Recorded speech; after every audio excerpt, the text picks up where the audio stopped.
Le Drona nous parle d'une bombe foudroyante super puissante comparable à un missile, dont le pouvoir dissuasif terrassa les armées, qui ont succombé sous ses flammes.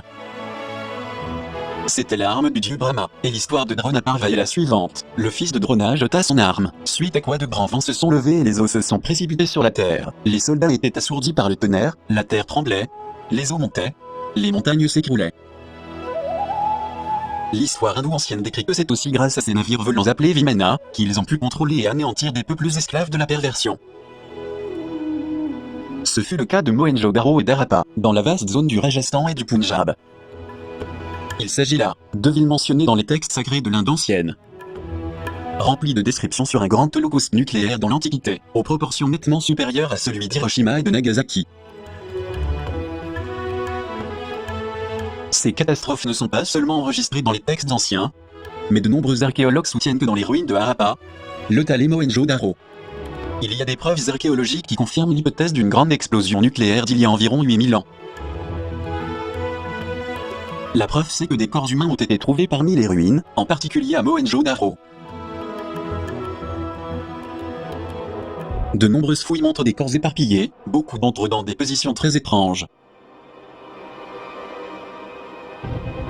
Et aussi des squelettes d'enfants tenant les mains de leurs parents. Le plus surprenant est que des niveaux élevés de radiation ont été détectés dans tous ces restes d'humains. Plusieurs scientifiques qui ont étudié la région du Rajasthan, très proche de Jodhpur, ont corroboré de graves problèmes de mortalité infantile qui se sont perpétués jusqu'à nos jours. Tout cela en raison de niveaux de radiation tellement élevés qu'ils ont été obligés de fermer le site à cause de la présence de radioactivité pendant les fouilles archéologiques. Ce qui ressort de cette découverte dans la vallée de l'Hindou, c'est que tous ces gens d'il y a plusieurs millénaires ont succombé simultanément, à cause d'une terrible catastrophe qui ne leur a pas laissé le temps de s'enfuir. De ce fait, la thèse d'une explosion nucléaire aux proportions apocalyptiques dans ces territoires de l'Inde millénaire est plus que crédible.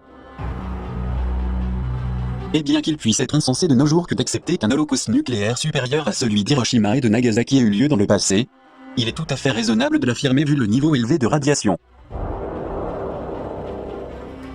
L'évolution humaine est conçue différemment selon les cultures. En Occident elle est linéaire et restrictive, alors que dans la conception indienne le raisonnement change, dans les mesures où la pensée hindoue perçoit l'histoire et la préhistoire en termes cycliques plutôt que linéaires.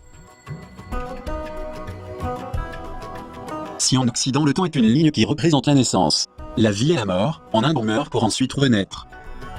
Il s'agit d'une conception profondément ancrée dans les traditions spirituelles indiennes, puisque la Terre elle-même et toutes les créatures vivantes participent d'un immense cycle cosmique de naissance, de croissance, de réalisation, de mort, de renaissance et de renouvellement.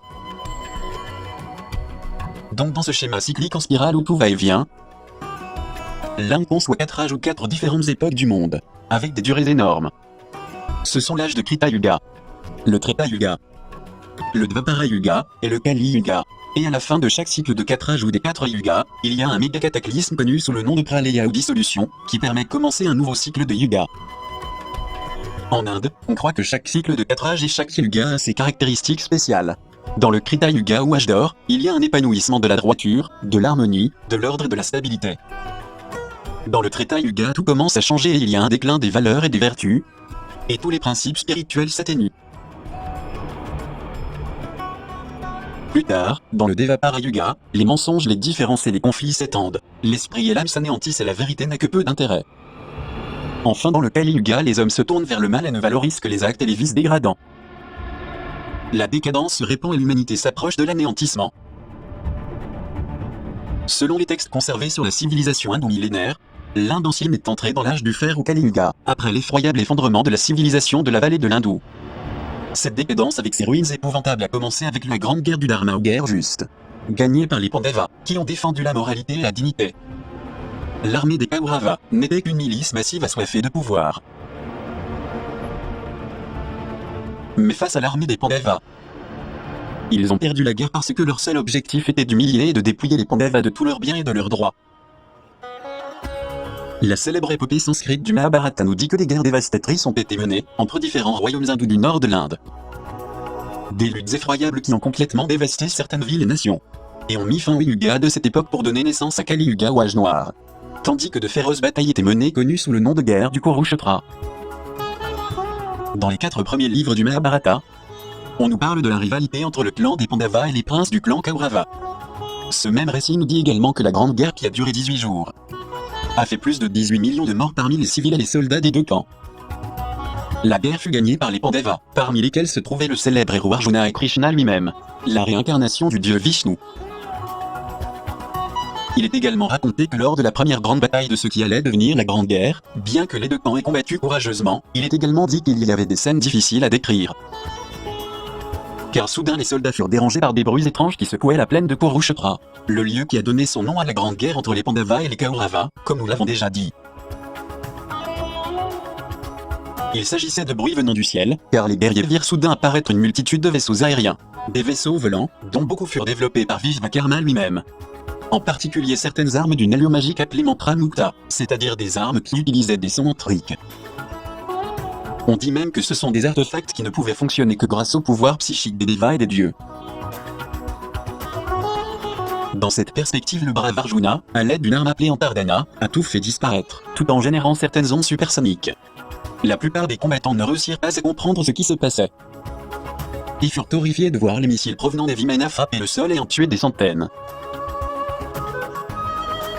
Le Mahabharata dit aussi que quelque chose de semblable à un nuage écarlate fut vu dans le ciel, semblable aux flammes cruelles d'un feu dévastateur. De cette masse de feu, un énorme Vimana peint en noir émergea, en lançant de nombreux projectiles. Le bruit fut si fort qu'on aurait dit que 1000 tambours roulaient ensemble. Alors que le Vimana lançait d'innombrables projectiles clignotants accompagnés de violentes explosions. L'impact fut si terrible que des milliers de soldats, ainsi que des chevaux et d'éléphants périrent dans les explosions. Puis l'armée vaincue fut poursuivie par le terrible Vimana, jusqu'à son total anéantissement. À ce rythme, les innombrables troupes au sol avec leurs armes conventionnelles se trouvèrent rapidement submergées par l'aviation divine dévastatrice. Tandis que de son côté, Krishna utilisa son arme favorite, le disque Sudarsana, qui, dit-on, coupait en deux les vaisseaux volants de ses ennemis les Kauravas. De cette façon sur le champ de bataille, les belligérants Pandavas et Kauravas montrèrent ainsi leur force. Les troupes Pandavas étaient solidement établies, et chaque frère, aidé par d'autres rois du géant royaume de la vallée de l'Indou, menait son propre bataillon. Il est également connu que dans la science magique, les dieux disposaient d'un arsenal militaire impressionnant et que leurs armes étaient terrifiantes.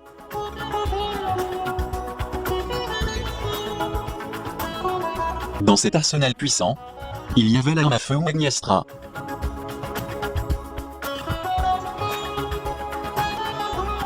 Ainsi que d'autres armes de destruction massive comme le Brahmastra, l'Indrastra, le Pashupatastra, le Varunastra, le Narayanastra. Ainsi, en utilisant des armes puissantes uniquement comparables aux missiles des Vimana, qui se déplaçaient dans le ciel contre les armées des Kauravas et des Pandavas. La grande guerre décrite dans le Mahabharata et d'autres textes anciens prit fin, au terme de 18 jours de terreur et de mort. L'histoire de Dwarka, la merveilleuse ville du dieu Krishna connue comme la capitale du royaume d'Anartha, est étroitement liée à ce schéma de cycle. Puisque bien qu'elle fût une ville fabuleuse fondée sur la côte nord-ouest de l'Inde, dans l'état de Gouraja, elle fut établie et gouvernée jusqu'à ses dernières instances par Krishna lui-même. Elle est également connue pour avoir été construite sur le site même d'une ancienne ville sacrée appelée Kuzustali, qui avait été récupérée de la mer. C'est là que le seigneur Krishna fonda Dwarka, une immense ville bien planifiée, fortifiée par de hautes murailles, avec un port et une technologie très avancée créée pour recevoir de très gros navires. Elle était également habitée par une société très évoluée. Il y avait de beaux jardins et le confort d'une grande ville. C'est pourquoi elle a été connue comme l'une de ces grandes villes de l'Inde ancienne. C'était une ville portuaire d'or pur, du monde perdu de l'Inde, une culture avancée qui coïncide avec l'étonnante création décrite dans les épopées hindoues. Tel que raconté par le Mahabharata, le nom Krishna signifie bleu foncé en raison de la couleur de sa peau. Et il a été vénéré comme avatar de Vishnu de la Trinité hindoue, et comme un héros et un stratège très sage, ainsi qu'un amoureux de l'amusement et de la joie. Bien qu'on dise qu'il ait quitté ce monde après avoir atteint l'âge de 126 ans, Krishna appartenait à la famille royale de Mathura, la capitale des Yadavas. Plusieurs ennemis tentèrent pourtant de le tuer. Mais Krishna préféra quitter Mathura, et emmena un grand groupe de disciples avec lui à Dwarka où il établit son propre royaume, en construisant la nouvelle ville sur les fondations de l'ancienne ville de Kuzustali. Il est également raconté dans le Vishnu Purana, que le jour même, où Krishna quitta la terre, après avoir vu que son peuple s'était perverti, la puissante époque sombre de Kali descendit, l'océan se leva et submergea toute la ville majestueuse. Selon les sages hindous, tout ce cataclysme s'est produit il y a plus de 5000 ans. À une date du calendrier qui correspond à 3102 avant Jésus-Christ. Le Vishnu Purana dit: le jour même où Krishna quitta la terre, le puissant âge sombre de Kali, l'océan se leva et submergea tout Dwarka. Pour corroborer l'existence de cette merveilleuse ville de Dwarka submergée par la mer, plusieurs équipes d'archéologues marins indiens ont réussi à retrouver le site où l'on disait toujours que Dwarka était submergé, et où ils avaient trouvé les restes de gigantesques murs et fortifications sous la mer. Bien qu'on ait toujours pensé qu'il s'agissait d'une ville mythologique comme la célèbre Troie d'Achille, le grand héros grec. Ces deux villes n'ont rien à voir avec les classifications classiques habituelles. C'est ainsi qu'après la dernière grande guerre, largement racontée dans le Mahabharata, les demi-dieux vainquirent les adversaires de Krishna. Il est aussi raconté dans le livre 10 de la Bhagavad Purana, que Krishna utilisa ses pouvoirs yogiques surnaturels après la Grande Guerre, pour déplacer tout son peuple vers Dwarka, où il pouvait les protéger de l'ennemi. Le Seigneur Krishna a dû se servir de ses pouvoirs surnaturels et des yantras pour se protéger. Par ailleurs, les Vimana utilisaient une science électronique pour capturer par résonance toutes les communications verbales et les sons des avions ennemis volant dans le ciel. Les Vimana avaient des dispositifs avancés et étaient susceptibles d'être attaqués par les ennemis. Les yantras et leurs dispositifs technologiques protégeaient donc les vaisseaux des rayons électriques, des tempêtes ou de la chaleur solaire. On dit aussi qu'ils utilisaient la capacité d'intensifier l'obscurité pour devenir invisibles, et que les efforts des ennemis pour les attaquer avec des fumées toxiques devenaient vains et inefficaces à cause de leur invisibilité. Il est certain que la technologie avancée hindoue n'est pas comparable à notre technologie actuelle.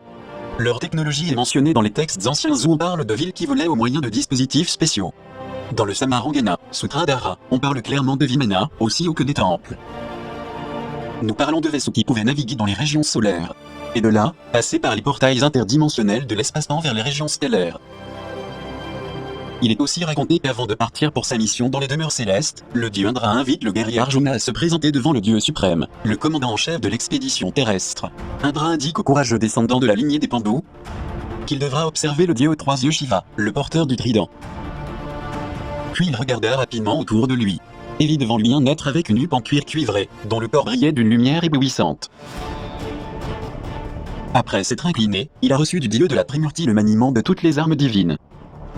Tandis que le dieu Shiva Mahadeva lui offrait un vaisseau de combat aérien équipé d'une arme nucléaire, le Pashupata Vimana, en lui expliquant comment utiliser cette arme extraordinaire.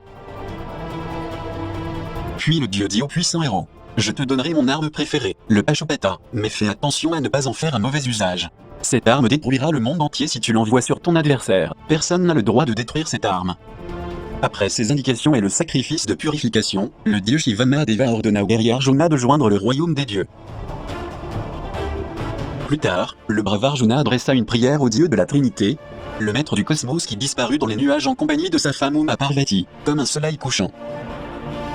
C'est ainsi que le célèbre héros Arjuna, descendant de la lignée des Pandus, après avoir contacté le dieu Shiva, a pu voyager avec son corps physique, sous le commandement de son pilote Matali vers les demeures divines des dieux, en particulier vers le ciel du dieu Indra.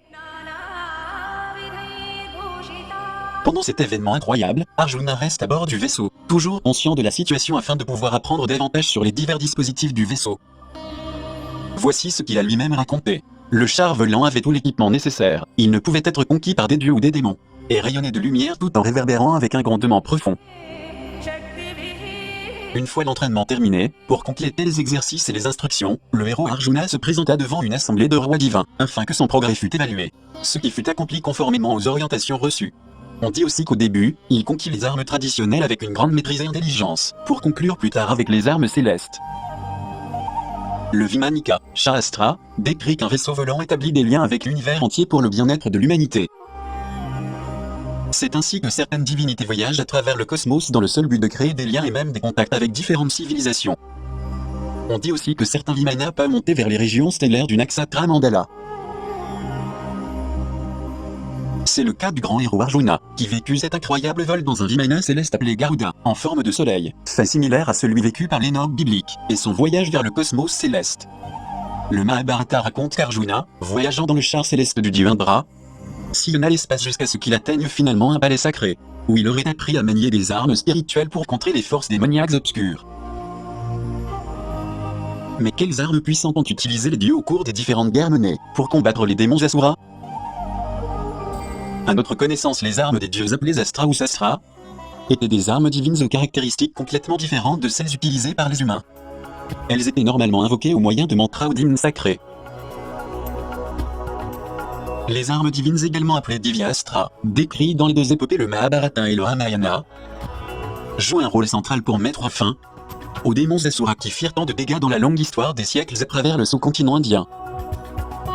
Il est également connu que chaque astra a des conditions d'utilisation spécifiques, et que la violation de ces conditions pourrait être fatale. En raison de la grande puissance de ces armes, les études les concernant étaient transmises de maître à disciple par le bouche à oreille. Les astras jouent un rôle important dans le Ramayana et le Mahabharata, en tant qu'armes utilisées dans les grandes batailles. Dans les incroyables batailles qui ont eu lieu dans l'Inde millénaire, les astras ainsi que d'autres artefacts comme les vimanas équipés d'une haute technologie ont été conditionnés par une dissimulation d'origine mythologique tout au long des millénaires. Mais en réalité on peut encore lire très clairement que les armes utilisées par les dieux et les asuras ont bien existé. Mais l'astra utilisée ne fut pas la seule arme employée par les dieux et les dévas dans ces guerres. Il y a aussi l'asurastra, utilisée par les démons asuras. C'était une arme puissante équivalente aux missiles conventionnels modernes, c'est-à-dire une technologie très avancée. Dans l'hindouisme, l'astra est une arme surnaturelle et elle se distingue des armes traditionnelles, comme nous l'avons déjà mentionné. Car chacune d'entre elles est contrôlée par une divinité et ses utilisations nécessitent de connaissances spécifiques sur la manière de les invoquer et de les utiliser. Par exemple, dans le Ramayana, on décrit des astras qui semblent coïncider avec des armes modernes. Une particularité qui nous laisse complètement sans voix. En l'occurrence, nous avons le Lakshya, une arme pouvant être guidée à distance, c'est-à-dire télécommandée. Puis il y a l'Indrastra qui produit une pluie de flèches tombant du ciel. Ensuite, il était très courant d'utiliser l'Agneyastra qui produisait des flammes inextinguibles. Quant au Brahmastra du dieu Brahma, il était capable de vaincre une armée entière avec des impacts comparables aux armes nucléaires modernes. Il y avait également le Narayanastra du dieu Vishnu, qui pouvait déclencher une pluie de disques et de flèches. La puissance de l'arme augmente avec la résistance opposée. Puis il y avait le Maheshvarastra qui sort de l'œil destructeur du dieu Shiva. Son puissant rayon de feu a un pouvoir destructeur foudroyant. Puis il y a le Pashupatastra, qui appartient aussi au dieu Shiva Rudra. C'est une arme qui détruit complètement la cible quelle que soit la nature de celle-ci. Lorsque l'arme est lancée, elle produit une explosion si catastrophique qu'elle n'est comparable dans sa dévastation qu'à une bombe à hydrogène moderne. La merveilleuse culture hindoue qui a laissé tant de connaissances à travers les siècles a fini, ainsi que toute la population de la planète, par être dominée par les démons asuras. Bien que les êtres de lumière aient longtemps essayé de contrer les ténèbres, les puissances obscures ont fini par dominer l'Inde et la planète. Non pas par la puissance de ces forces obscures, mais parce que l'humanité elle-même, piégée par une énorme inconscience et faiblesse, l'a permis. C'est ce qui est en train d'arriver à la civilisation actuelle qui creuse sa propre tombe, puisqu'elle permet aux Asuras, démons camouflés en dirigeants et à l'élite des psychopathes, de se consacrer à la tâche infâme de nous éteindre sans que personne n'ait la capacité de faire quoi que ce soit pour arrêter les énormes dégâts qu'ils causent. Mais pourquoi tant de complaisance devant nos bourreaux sans âme ni compassion, qui ne cherchent qu'à détruire toute l'humanité à tout prix? Se pourrait-il que des millions de personnes aient décidé, dans leur égoïsme, de faire preuve de complaisance face au confinement cruel de plusieurs mois, et à la mort de milliers de nos concitoyens et de nos proches? Ce que l'on peut dire, c'est qu'il y a plusieurs millions de personnes hybrides et très denses avec des comportements et des attitudes psychologiques en tout semblables à celles des bourreaux sans cœur. Et ils croient que tout cela finira sans qu'ils subissent des préjudices. Mais les faits parlent d'eux-mêmes, car le virus actuel est venu mettre à ses pieds toute une planète d'inconscients et de négligents convaincus que tout ira pour le mieux. Il semble que les prophéties qui pour beaucoup n'ont pas de transcendance vont s'accomplir irrémédiablement. Et non pas parce que nous sommes adeptes d'un quelconque credo ou dogme religieux comme on pourrait le penser, mais parce qu'une grande partie de ce que les grands visionnaires de l'histoire ont prédit s'est réalisé face à l'indifférence du peuple. Mais lorsque les événements terrifiants se sont produits, ils n'ont fait que se souvenir de tout ce qui leur avait été dit à l'avance. Cependant il était trop tard, et la calamité, la douleur et la mort, ne pouvaient pas empêcher ce qui avait déjà été annoncé auparavant. C'est ainsi que la puissante civilisation atlante disparut à jamais avec tous ces millions d'habitants. Les peuples suivants, croyant que cela ne les concernait pas, ont tout oublié et c'est ce qui arrive aujourd'hui avec cette humanité vicieuse, perverse, dominée par la décadence de tous les principes et valeurs internes. Nous vivons la pire période de tous les temps avec une crise existentielle mondiale due à un virus non mortel. Ceci en raison de la lâcheté et de la complaisance d'une grande partie de la population vis-à-vis des gouvernements fantoches. Le résultat est qu'en donnant leur consentement, les gens courent le risque d'être enfermés à tout moment comme des criminels. Nous voulons dire enfermés non pas chez eux, mais dans des camps de concentration comme nous l'avons déjà expliqué dans d'autres documentaires. Il est important de prendre en considération le fait que nous vivons à une époque où les égos sont enracinés à tous les niveaux de notre psyché et de notre comportement quotidien, ce qui entraîne la perte de la simplicité, du naturel et des dialogues simples. Maintenant tout n'est que plaisanteries et conversations obscènes et lascives, qui s'accompagnent d'actes pervers et sexuels. Surtout maintenant que l'athéisme se développe au sein d'une grande partie de la population mondiale, qui n'a aucune idée de ce que ces entités venues des enfers les plus bas préparent pour nous détruire, et nous convertir en esclaves à leur service. Nous pouvons ainsi comprendre que très bientôt, notre race sera transformée en robots automates sans âme et sans conscience, au service des aliens envahisseurs déguisés en humains. C'est pourquoi nous disons que nous ne sommes plus les habitants d'une planète qui aspire à un changement positif, mais plutôt d'un monde infernal où seuls se reflètent et battent leur plein les 9 cercles dantesques. Que le célèbre poète Florentin Dante Alighieri nous a montré avec beaucoup de talent dans sa célèbre œuvre, La Divine Comédie.